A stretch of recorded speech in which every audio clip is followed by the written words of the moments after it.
mata dunia sekarang sedang tertuju ke ujung timur Indonesia. Di tengah dunia yang semakin panas oleh konflik dan rivalitas antara kekuatan besar, sebuah kabar mengejutkan muncul dari ujung timur Indonesia, Pulau Biak, Papua. Sebuah laporan dari media pertahanan internasional ternama, Janes, menyebut Rusia tengah melirik Lanut Manuhua sebagai lokasi strategis bagi pesawat-pesawat militer jarak jauhnya. Kabar ini memicu gelombang spekulasi dan kekhawatiran, baik di dalam negeri maupun di dunia internasional. Bahkan media besar Amerika Serikat seperti Newsweek ikut angkat suara.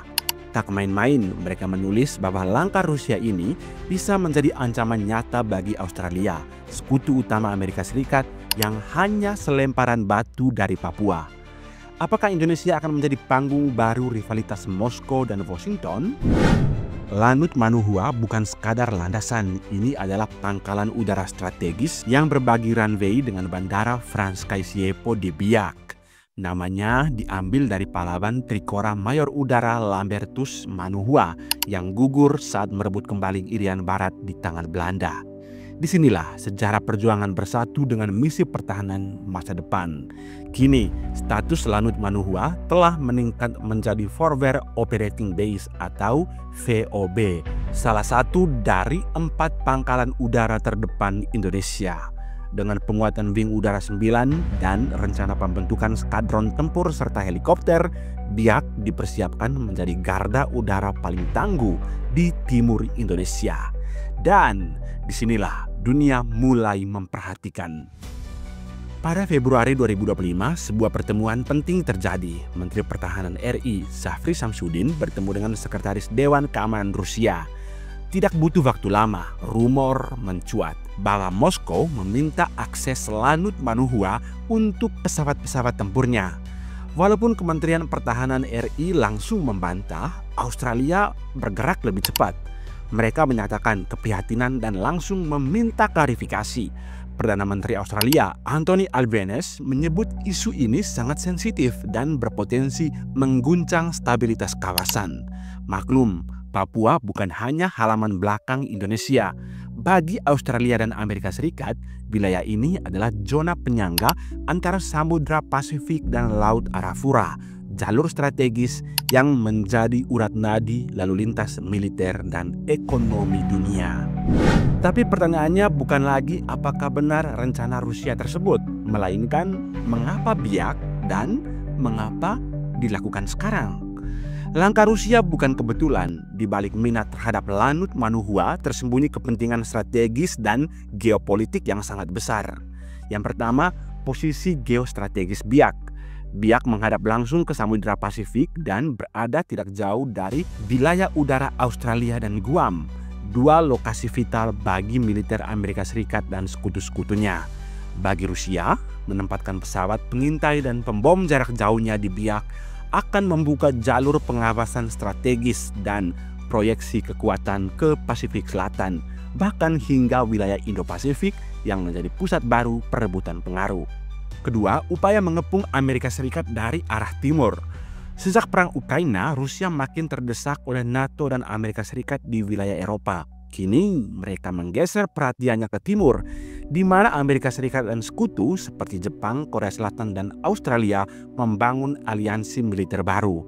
Mengincar Biak berarti memperluas zona pengaruh Rusia jauh ke kawasan yang selama ini dianggap belakang rumah Amerika Serikat dan Australia. Ketiga, BRICS dan keseimbangan baru dunia. Dengan Indonesia resmi bergabung ke BRICS, Rusia melihat peluang emas untuk membangun kemitraan militer yang tidak hanya simbolik tapi nyata. Kehadiran militer di wilayah negara BRICS seperti Indonesia bisa menjadi penyimbang atas kehadiran militer Amerika Serikat di Jepang, Filipina, dan Australia. Ini adalah bagian dari taktik counterbalance ala Rusia. Tidak menyerang langsung tapi menyebarkan pengaruh ke titik-titik sensitif wilayah lawan. Lalu mengapa sekarang? Apa yang mendesak bagi Rusia? Dari perspektif Rusia, waktu adalah segalanya. Dan saat ini, waktu sedang memihak manuver cepat. Perang Ukraina belum selesai dan Barat terus memperluaskan tekanan ekonomi serta militer. Rusia perlu menunjukkan bahwa mereka tidak terkucil. Bahkan punya pijakan strategis di wilayah lain yang vital seperti Indo-Pasifik. Amerika dan sekutunya sedang agresif membangun poros pertahanan AUKUS, Australia, UK, dan US, termasuk pembangunan kapal selam nuklir dan pangkalan udara di Australia Utara. Rusia ingin menunjukkan bahwa mereka juga bisa menyebar pengaruh militer ke perbatasan wilayah AUKUS. Selain itu, Indonesia sebagai anggota negara BRICS baru sedang mencari keseimbangan antara diplomasi bebas aktif dan peran global yang lebih besar. Rusia melihat Indonesia sebagai mitra potensial yang bisa didekati di saat hubungan dengan Barat belum terlalu dalam. Satu hal yang pasti, bahwa Biak bukan sekadar titik di peta, ia kini berdiri di pusat panggung global. Kabar ini menempatkan Indonesia di titik persimpangan geopolitik.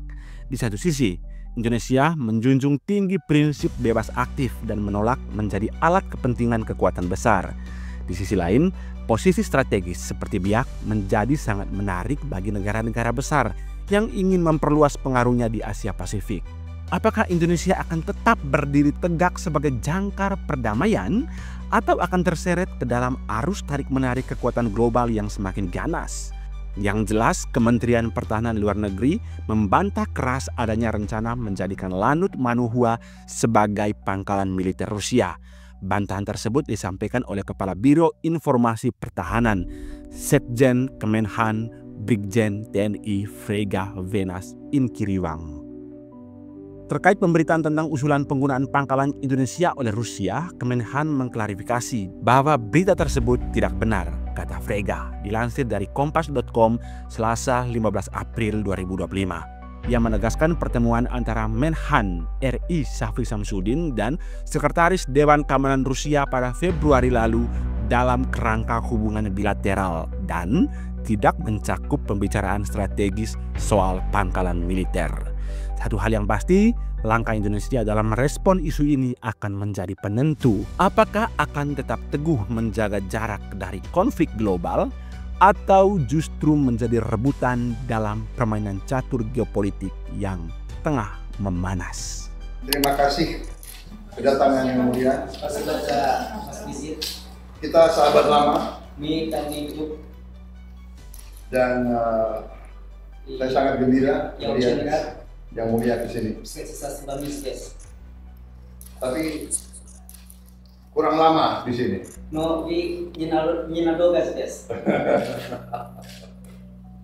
Saya ingin bikin jamuan untuk yang mulia, tapi waktu yang mulia tidak.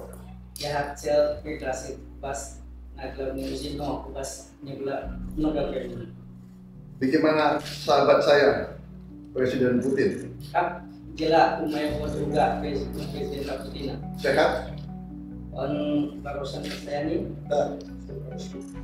baik-baik. Хорошо, если передать нам лучшие пожелания, привет, но самое главное, я приветствую послание Путина. Yang mulia semuanya yang baik-baik, terima kasih Presiden Putin. Beliau minta kepada saya untuk menyampaikan salam hormat kepada yang mulia. Dan lebih daripada itu, saya sudah mendatangkan surat pribadi dari Indonesia kepada yang mulia. Sama-sama. Terima kasih. Thank you, Terima kasih, Pak. Thank